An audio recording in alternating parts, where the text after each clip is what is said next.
با درودی دیگر باره با همه شما بینندگان عزیز، شالای گلخوجی هستم در خدمت شما با خبرهای تازه تاجیکستان و جهان. ساعت با وقت پراگ 10 است و 3 ساعت پس من همه شما رو بازم دیگر باره در بخش مستقیم برنامه خبری منتظر خواهم بود. اما تا اون با خبرهای روز آشنا شوید.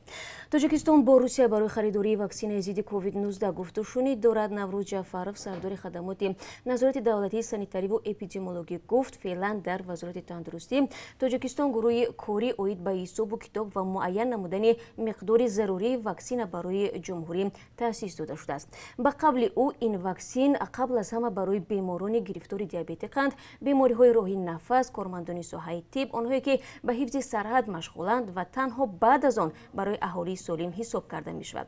خاطررسان می‌کنم که روز 11 август روسیه اعلام کرد اولین شده در جهان بر ضد کرونا ویروس واکسن استحصال نموده و به استفاده آن اجازه داده است. ولی کارشناسان غربی از آن نگرانند که واکسن روسیه از مرحله سیوم آزمایش نگذشته است و کارشناسان طبی مستقل آن را ارزیابی نکردند. در همین حال طبق معلومات وزارت تندرستی و حفظ اجتماعی تاجیکستان سطح بیماری در این کشور معتدل است. در یک روز زیاده از 40 نفر به کرونا ویروس سرایت می‌یابند. شماره گرفتاران از اول ماه می 7912 نفر و فوتیدگان 63 نفر را تشکیل می‌دهد. تا زمان برگزاری انتخابات پرزیدنتی تاجیکستان کمتر از 2 ماه دیگر مانده است. طبق قانونگذاری احزاب سیاسی و اتفاقهای کسبه میتوانند نامزدهای خود را به مقام پرزیدنتی پیشنهاد کنند. حزب اگرایی تاجیکستان زمان برگزاری انجمنش را به روز شنبه 15 август تعیین کرده است. حزب سوسیالیستی تاجیکستان میگوید انجمن این حزب روز 22 август برگزار می شود. مسئولین حزب دموکراتی تاجیکستان و حزب سوسیال دموکراتی تاجیکستان گفتند زمان برگزاری انجمنهایشان تعیین نشده است و روزهای نزدیک اعلام خواهند کرد. به گفته مسئولین حزب کمونیست انجمن این حزب به احتمال زیاد در هفته اول ماه سپتامبر برگزار می شود. حزب حاکم خلقی دموکراتی تا به حال زمان برگزاری انجمنش را اعلان نکرده است. مجلس عالی تاجیکستان روز 6 август قرار قبول کرد که انتخابات پرزیدنتی تاجیکستان روز 11 اکتبر برگزار شود. این انتخابات ششم پرزیدنتی در دوران صاحب استقلالی تاجیکستان است. از سال 1994 به این طرف در 4 انتخابات پرزیدنتی امام علی رحمان رئیس جمهوری کنونی پیروز شده است. اما ناظران کشورهای غربی از جمله سازمان امنیت و همکاری در اروپا همواره گفتند که هیچ یکی از انتخابات در تاجیکستان شفاف و عادلانه و طبق معیارهای بین‌المللی نگذشته است. ریاست کارهای داخلی دوشنبه تقاو جیان را با گمان سلسله دزدی‌ها در بازار فراوان پایتخت بازداشت کرده است. این نهاد میگوید دیروز در شبکه‌های اجتماعی نوار دزدی محصولات نیازی اول از جانب نفران نامعلوم در حدود بازار فراوان نشر گردید. سوداگران گفتند دزدان پیدا شده دوام روزهای آخر تخمیناً از 10 مغازه محصولات گوناگون را ربوده به آنها ضرری مولوی رساندند.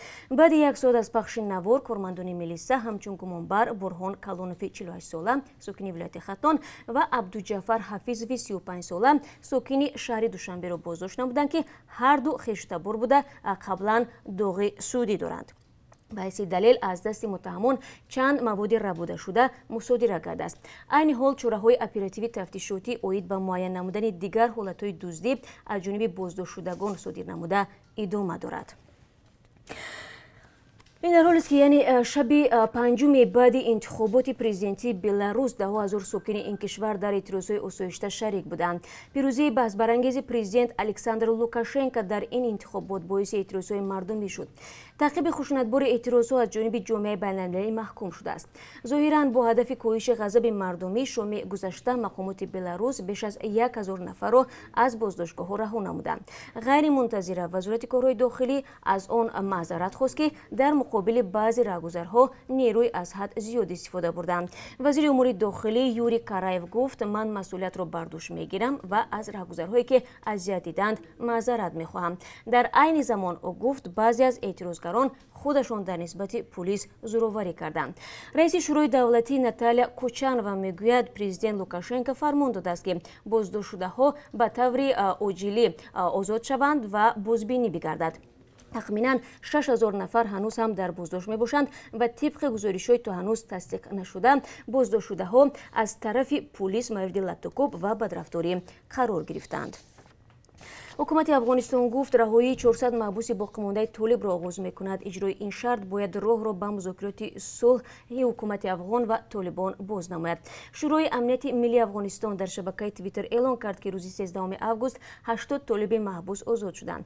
Президенти Афғонистон Ашраф Ғани рӯзи 9 август таъкид карда буд, ки ба раҳоии 400 толиби маҳбус, ки аксаран муттаҳам бо ҳамлаҳои маргбор болои афғонҳо ва хориҷиён мебошанд, иҷоза додааст. аз ин иқдом лояҷирга ё худ анҷумани машваратии пирони қабилаҳои афғон пуштибонӣ намуд. ҳар ду ҷониб бисёри омодагӣ намуданд, ки бо раҳоии маҳбусони боқимонда музокироти сулҳи Афғонистонро дар Қатар шурӯъ мекунанд. муноқишае дар маркази дилхушии шоми хатлони бохтар бо марги як нафар анҷом ёфт. вазорати корҳои дохилӣ хабар дод, ки сокини 24-солаи ҳамин шаҳр бо гумони қасдан расонидани зарари вазнин ба саломатӣ дастгир шудааст. рӯзи 12 август номбурда, ки дар ҳолати мастӣ будааст, дар клуби шоми хатлон бо ҷавони 26-солаи сокини ноябахш аз рӯи хусумати пешина муноқиша кардааст. вазорат мегӯяд, онҳо якдигарро латтукӯб намуда саранҷом гумонбаршаванда бо корд ба бадани ҷабрида 10 маротиба задааст. дар натиҷа сокинони ноябахш бинобар ҷароятҳои бардошта дар беморхона ҳалок мешавад. аз рӯи ин ҳодиса тафтишот идома дорад. хуб бинандагони азиз, ин чанд хабаре буд, ки то ин соат ба дасти ман расид. бо хабарҳои бештар ман шуморо дар барномаи хабарӣ ба дасти соати дигар мунтазирам. то он вақт худо нигаҳдорад.